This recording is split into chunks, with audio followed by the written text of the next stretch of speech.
D-Wiz, and now Zeke. So that's how the events played out, which was a snowball effect from Dante reappearing in Monet's life, from a catalogue of secrets being exposed and mistakes being made in between, which ended up in Zeke's death. Just like Dante Spears was the reason why the Eastern District were investigating Ghost, what could have been with Ghost and Tommy if Dante Spears never snitched? The same could be argued if Dante Spears never showed up in Monet's life again. Would Zeke have been at the dinner table, having dinner with the Tejadas at the end of Season 2? I think so.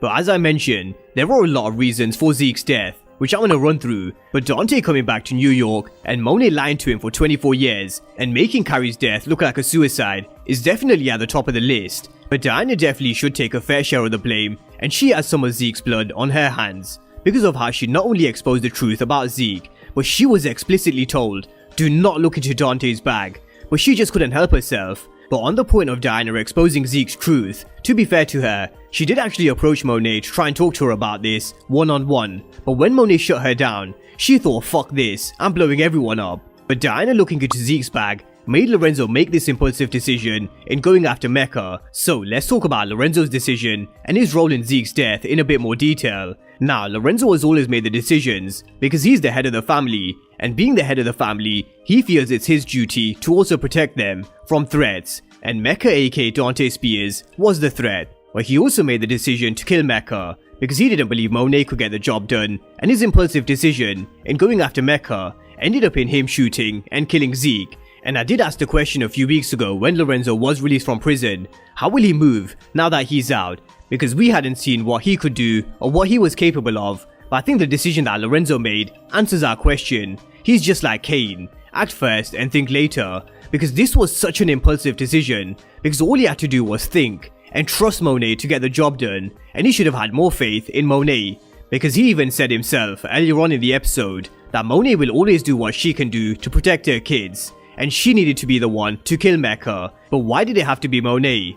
It's because Dante Spears would never have seen it coming from Monet, whereas he would have had his guard up with everyone else. And under Law 33 from the 48 Laws of Power, it tells us that everybody has a weakness, which can be anything from an insecurity, emotion, a need, or just like in Dante's case, love. And his love for Nene Stewart was his weakness. And the same way Mecca said to Kane that he had to kill Lorenzo because he wouldn't see it coming from him, he never saw Monet killing him because this was his Nene, his childhood love, and the mother to his kid.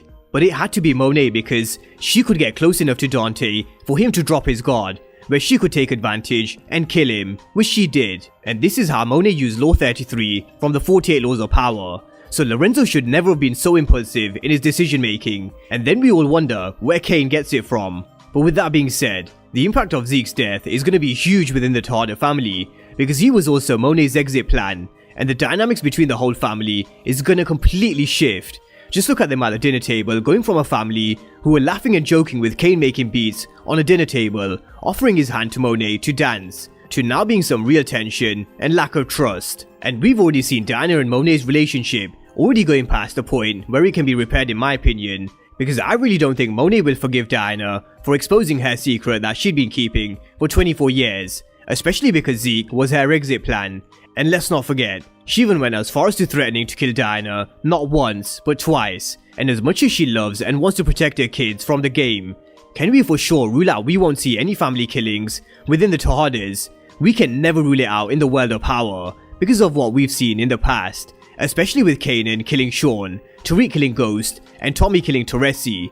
So it could very well come to boiling point at some point in season 3 with a huge internal war, especially when Monet finds out that Lorenzo was the one who killed Zeke, because then she really may want to kill Lorenzo for killing her son. So let's see how Lorenzo now plays this, because as much as he didn't give a shit about Zeke, killing him was definitely not his intention. He was the innocent party in all of this, but the good guys always finish last, and Evelyn did warn Monet to tell Lorenzo to watch his back in the streets. So I'm sure we're going to see the aftermath to this with Zeke's funeral and Lena coming to Queens, who's Monet's sister.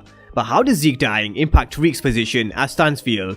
Because one of the stipulations for him to stay at Stansfield was Zeke playing ball. Simon Stern said, if Zeke doesn't play, you don't stay. But the thing is, he was entering the draft anyway, until his age was leaked by Mecca. He was then tragically killed, and is either of them Tariq's fault? I don't think so.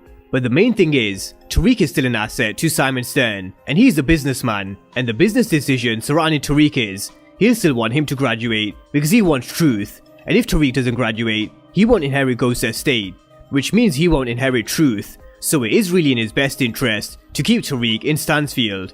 But let's move on and talk about how Ev being still alive is a huge problem for the Tejadas, because he's still someone who knows way too much, and Kane and Lorenzo have told Drew to deal with him before, which he didn't. So will Drew only learn when this results in a consequence for one of the Tejadas?